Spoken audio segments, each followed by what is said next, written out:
नमस्कार दोस्तों, एजुकेशन 24 में आपका स्वागत है। दोस्तों, आज का वीडियो आप सभी के लिए बहुत ही खास होने वाला है, क्योंकि आज के इस वीडियो में हम लोग जानेंगे कि बीई परीक्षा में कॉपी लिखने का सही तरीका क्या है। इस वीडियो के अंदर हम लोग कॉपी लिखने का सही तरीका जानेंगे। तो आइए देर न करते हुए वीडियो को शुरू करते हैं और सब कुछ डिटेल में जानते हैं। दोस्तों, मान लीजिए कि आप एग्जाम में चले गए हैं और आपको क्वेश्चन पेपर मिल गया है और अब आप क्वेश्चन के आंसर लिखने के लिए तैयार हो चुके हैं। तो किस तरीके से आपको खंड संख्या लिखना है, किस तरीके से आपको प्रश्न संख्या लिखना है, किस तरीके से आपको हेडिंग लिखना है और किस तरीके से आपको पॉइंट लिखना है, उसको ध्यान से समझिए। मान लीजिए कि सबसे पहले आपको खंड अ के क्वेश्चन कर रहे हैं, तो आपको क्या करना है कि जो आपकी कॉपी है ऊपर से आपको एक लाइन छोड़ना है और एक लाइन छोड़ने के बाद यहाँ पे आपको सबसे पहले खंड संख्या लिखना है। अब खंड संख्या कैसे लिखना है, तो यहाँ पे आपको खंड लिखना है, बीच में आपको योजक चिन्ह लगाना है। उसके बाद से आपका जो भी खंड संख्या है, जैसे खंड संख्या अ, खंड संख्या ब, खंड संख्या स, जो भी आपका खंड संख्या है यहाँ पे आपको अ, ब या स लिखना है। तो इस तरीके से आपको सबसे पहले खंड लिखना है, बीच में यहाँ पे आपको योजक चिन्ह लगाना है। उसके बाद से यहाँ पे आपको खंड संख्या लिखना है। उसके बाद से नीचे यहाँ पे आपको अंडरलाइन देना है। इस तरीके से आपको डबल अंडरलाइन देना है और यहाँ पे अगर आप चाहते हैं तो इसको कोष्टक में बंद भी कर सकते हैं। तो ये जो है सबसे पहले आपका खंड संख्या हो गया। उसके बाद से खंड संख्या लिखने के बाद क्या करना है, खंड संख्या लिखने के बाद नीचे यहाँ पे आपको कम से कम 3 लाइन छोड़ना है या फिर आपको अधिक से अधिक 4 लाइन छोड़ना है। तो यहाँ पे आपको 1 2 3 4 यहाँ पे आपको 4 लाइन छोड़ना है और 4 लाइन छोड़ने के बाद इससे अधिक आप नहीं छोड़ सकते हैं। कम से कम आपको 3 लाइन छोड़ना है और अधिक से अधिक आपको 4 लाइन छोड़ना है। 4 लाइन से अधिक आप नहीं छोड़ सकते हैं। तो यहाँ पे 4 लाइन छोड़ने के बाद आपको क्या करना है, यहाँ पे आपको प्रश्न संख्या लिखना है। अब प्रश्न संख्या कैसे लिखना है उसको ध्यान से समझिए। प्रश्न संख्या लिखने के लिए आपको क्या करना है कि यहाँ पे आपका जो भी प्रश्न संख्या है यहाँ पे आपको लिखना है प्रश्नोत्तर संख्या। फिर यहाँ पे आपको बीच में योजक चिन्ह लगाना है और यहाँ पे आपका जो भी प्रश्न संख्या है 1 2 3 4 यहाँ पे आपको प्रश्न संख्या लिखना है। लेकिन यहाँ पे आपको ध्यान देना है कि यहाँ पे आपको तीर का निशान नहीं बनाना है और नहीं यहाँ पे आपको कोई डिजाइन बनाना है। यहाँ पे आपको सिंपल यहाँ पे प्रश्नोत्तर संख्या लिखना है और यहाँ पे आपको बीच में योजक चिन्ह लगाना है और यहाँ पे आपका जो भी प्रश्न संख्या है यहाँ पे आपको प्रश्न संख्या लिख देना है और फिर यहाँ पे नीचे आपको अंडरलाइन देना है। और अंडरलाइन देने के बाद क्या करना है, यहाँ पे आपका प्रश्न संख्या हो गया तो प्रश्नोत्तर संख्या 1 हम लोग लिख लिए। उसके बाद क्या करना है, यहाँ पे नीचे आपको कम से कम 2 लाइन छोड़ना है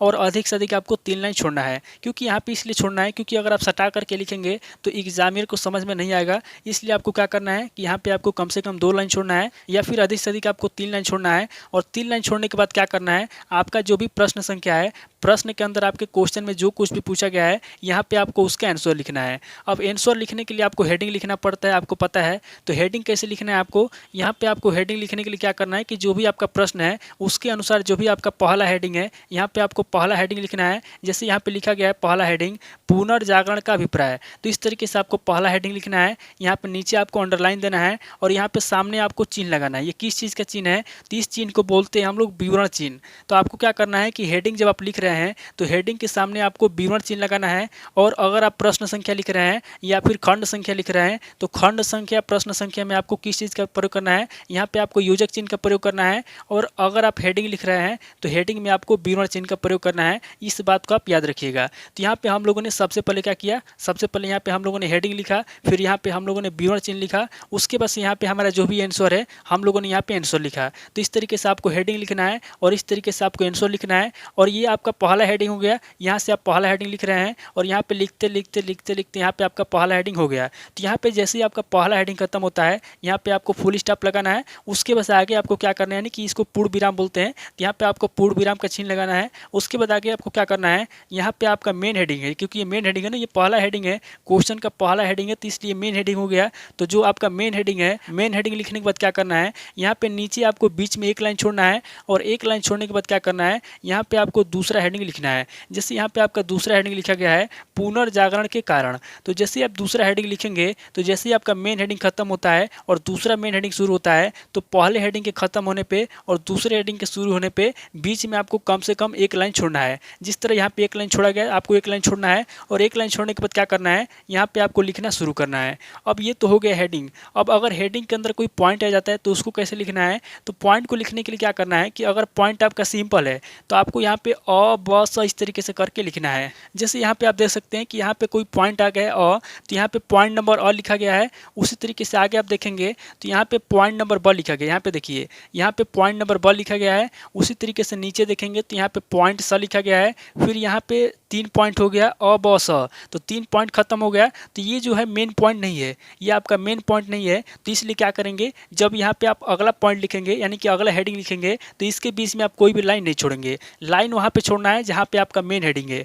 2 मेन हेडिंग के बीच में आपको एक लाइन छोड़ना है। बाकी आपका जो मेन हेडिंग नहीं है, जो पॉइंट है, तो पॉइंट के बीच में आपको कोई भी लाइन नहीं छोड़ना है। इस बात को आप याद रखिएगा, ये लिखने का सही तरीका होता है। तो फिर यहाँ पे अगला हेडिंग आ गया यानी कि अगला पॉइंट आ गया प्राचीन ग्रीक साहित्य का प्रसार। अब यहाँ पे क्या किया गया है, यहाँ पे नीचे अंडरलाइन दिया गया है। सेम उसी तरीके से सामने यहाँ पे जो है कि विवरण चिन्ह का प्रयोग किया गया है और फिर यहाँ पे हेडिंग लिखा गया है, यानी कि इसके अंदर जो हेडिंग है इसके अंदर आंसर लिखा गया है और यहाँ पे फिर इसके अंदर दूसरा पॉइंट आ गया है। तो यहाँ पे दूसरे पॉइंट के अंदर फिर यहाँ पे हेडिंग दिया गया है। अब देखिए ये आपका मेन पॉइंट नहीं है, यानी कि मेन हेडिंग नहीं है। तो मेन हेडिंग ना होने की वजह से यहाँ पे बीच में लाइन नहीं छोड़ा गया है।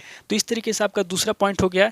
फिर यहाँ पे आपका तीसरा पॉइंट लिखा गया है नई नई खोजे। उसके बाद यहाँ पे आपका चौथा पॉइंट हो गया धार्मिक सुधार। फिर 5वां पॉइंट आ गया निरंकुश राजतंत्र का उदय। तो ये आपका जो भी पॉइंट है ये आपका मेन हेडिंग के अंदर पॉइंट हो गया, छोटे छोटे पॉइंट हो गया, 5 पॉइंट हो गया। उसके बाद यहाँ पे आपका 5वां पॉइंट खत्म हो गया, यानी कि जो आपका छोटा छोटा पॉइंट था, आपका छोटा वाला पॉइंट खत्म हो गया है। अब यहाँ से आपका मेन हेडिंग शुरू हो रहा है। तो मैंने आपको पहले बताया कि जो आपका मेन हेडिंग होता है, 2 मेन हेडिंग के बीच में आपको कम से कम एक लाइन छोड़ना है। तो यहाँ पे आप देख सकते हैं कि यहाँ पे एक लाइन छोड़ा गया है और फिर यहाँ पे मेन हेडिंग को लिखा गया है। तो यहाँ पे आपका मेन हेडिंग शुरू हुआ है पुनर्जागरण का महत्व विशेषताएं। उसके बाद से इसके अंदर आपका फिर से पॉइंट शुरू हो गया। पॉइंट नंबर 1 ज्ञान का पुनरुत्थान। उसके बाद से यहाँ पे आपका पॉइंट नंबर 2 नीचे है, यहाँ पे देखिए यहाँ पे पॉइंट नंबर 2 लिखा गया है मानववाद। उसके बाद से पॉइंट नंबर 3 आपका यहाँ पे है, यहाँ पे देखिए आपका पॉइंट नंबर 3 यहाँ पे व्यक्तिवाद। इस तरीके से आपको पॉइंट लिखना है और बिल्कुल एकदम राइटिंग बैठाते हुए, आपको राइटिंग बैठाते हुए लिखना है, क्योंकि अगर आपकी राइटिंग अच्छी रहेगी तब तो आपको और ज़्यादा नंबर मिलेगा। तो यहाँ पे आपका जो है कि 3 पॉइंट हो गया और फिर यहाँ पे आपका जो अगला हेडिंग था पुनर्जागरण का महत्व विशेषताएं, वो वाला आपका हेडिंग खत्म हो गया। अब यहाँ पे आपका फिर से अगला मेन हेडिंग शुरू हो रहा है जिसका नाम है पुनर्जागरण का प्रभाव। तो यहाँ पे जो पुनर्जागरण का प्रभाव है इसके बीच में आपका मेन हेडिंग है, इसलिए यहाँ पे एक लाइन छोड़ा गया है। उसके बाद से यहाँ पे देख सकते हैं कि यहाँ पे फिर से पॉइंट आ गया है राजाओं की शक्ति में वृद्धि। तो यहाँ पे पहला पॉइंट लिखा गया है। उसके बाद से आगे देखिए यहाँ पे आपका दूसरा पॉइंट राष्ट्रीयता आ गया है। उसी तरीके से आपका नीचे जाएंगे तो यहाँ पे आपका तीसरा पॉइंट आ गया है। देखिए तीसरा पॉइंट आपका है मध्यम वर्ग का जन्म और उत्थान। उसी तरीके से आगे जाएंगे तो यहाँ पे आपका चौथा पॉइंट आ गया है चर्च की प्रधानता की समाप्ति। तो ये आपका 4 पॉइंट हो गया। उसके बाद से आगे देखते हैं कि पॉइंट है कि नहीं है। तो आगे आपका कोई भी पॉइंट नहीं है, आपका 4 पॉइंट खत्म हो गया और फिर यहाँ पे आपका मेन हेडिंग शुरू हो गया निष्कर्ष। तो यहाँ पे जो आपका मेन हेडिंग शुरू हुआ है निष्कर्ष, तो इसके बीच में आपको एक लाइन छोड़ने के लिए मैं बोला था, तो यहाँ पे एक लाइन छोड़ा गया है और यहाँ पे फिर निष्कर्ष लिखा गया है। तो इस तरीके से आपको एग्जाम में लिखना है। किसी भी क्वेश्चन के आंसर अगर आप लिख रहे हैं तो आपको क्या करना है कि जो मेन हेडिंग है उसके बीच में आपको एक लाइन छोड़ना है और इस तरीके से बिल्कुल आपको राइटिंग बैठाते हुए साफ सुथरे तरीके से लिखना है। और एक बात और आपको याद रखना है कि अगर लॉन्ग क्वेश्चन है, हालांकि मैं ये लॉन्ग क्वेश्चन का आंसर लिखने के लिए बता रहा हूँ आपको, तो इसका आंसर अगर आपको लिखना है तो कम से कम आपको कितना पेज लिखना है, कम से कम आपको 7 पेज लिखना है। जैसे यहाँ पे अगर आप काउंट करेंगे तो 1 हो गया, फिर इसके दूसरे साइड में 2 हो गया, फिर यहाँ पे देखिए 3 हो गया, ठीक है, फिर यहाँ पे देखिए 4 हो गया, फिर ये 5 हो गया, फिर उसके बाद ये 6 हो गया और ये 7 हो गया, यानी कि 7 पेज लिखा गया है। तो एग्जाम में आपको अगर लॉन्ग क्वेश्चन के आंसर लिखना है तो एक लॉन्ग क्वेश्चन के आंसर आपको कम से कम 6 से 7 पेज में लिखना है, क्योंकि आपको पता है कि एग्जाम में जो लॉन्ग क्वेश्चन होता है उसका आंसर 500 शब्दों में लिखने का निर्देश दिया जाता है कि निम्नलिखित प्रश्नों का उत्तर आपको 500 शब्दों में देना है। तो इसलिए आपको क्या करना है कि जो लॉन्ग क्वेश्चन होता है उसका आंसर अगर आप लिख रहे हैं तो उसका आंसर आपको कम से कम 6 पेज या 7 पेज में लिखना है, उससे कम में आपको नहीं लिखना है। अगर आप उससे कम में लिखते हैं तो आपका नंबर कटता है। इस साथ साथ आपको एक बात और याद रखना है कि एग्जाम के अंदर आपको ऐसे पेन का यूज़ करना है, या तो बाल पेन का यूज़ करना है या फिर ऐसे पेन का यूज़ करना है जिसकी स्याही ज़्यादा ना फैले और ना ही आपकी कॉपी ख़राब हो। कई बार एग्जाम में बच्चे क्या करते हैं कि जेल पेन का यूज़ करते हैं या फिर ऐसे पेन का यूज़ करते हैं जिसकी स्याही बहुत ही तेज़ी से फैलती है और तेज़ी से फैलती है। जैसे मान लीजिए कि आपका स्केच हो गया या फिर और भी बहुत सारी पेन आती है जिससे अगर आप लिखते हैं तो आपका हेडिंग जो है थोड़ा आकर्षक तो हो जाता है, लेकिन उसकी जो स्याही होती है, स्याही पेज के दूसरे साइड पर उतर जाती है और दूसरे साइड के जो अक्षर होते हैं उसको ख़राब कर देती है। तो इसलिए आपको एग्जाम में ऐसे पेन का यूज़ करना है जो पेन या तो बाल पेन हो या फिर ऐसा पेन हो जिससे लिखने पर उसकी स्याही दूसरे साइड न उतरे और ना ही दूसरे साइड के अक्षर को खराब करे। तो एग्जाम में आपको इस तरीके से लिखना है। ये लिखने का सही तरीका होता है, आपको बिल्कुल राइटिंग बैठा करके लिखना है, बिल्कुल अच्छे तरीके से लिखना है, कोई भी गलती आपको नहीं करना है। अगर आपसे कोई गलती हो जाती है तो उसको छोड़ देना है, वहाँ पे आपको काट पीट नहीं करना है। तो उम्मीद करता हूँ कि इस वीडियो से आपको बहुत कुछ सीखने को मिला होगा। अगर आपको वीडियो अच्छा लगा तो वीडियो को लाइक कीजिए, शेयर कीजिए और कमेंट करके बताइए कि आपको नेक्स्ट वीडियो किस टॉपिक ऊपर चाहिए। थैंक यू दोस्तों।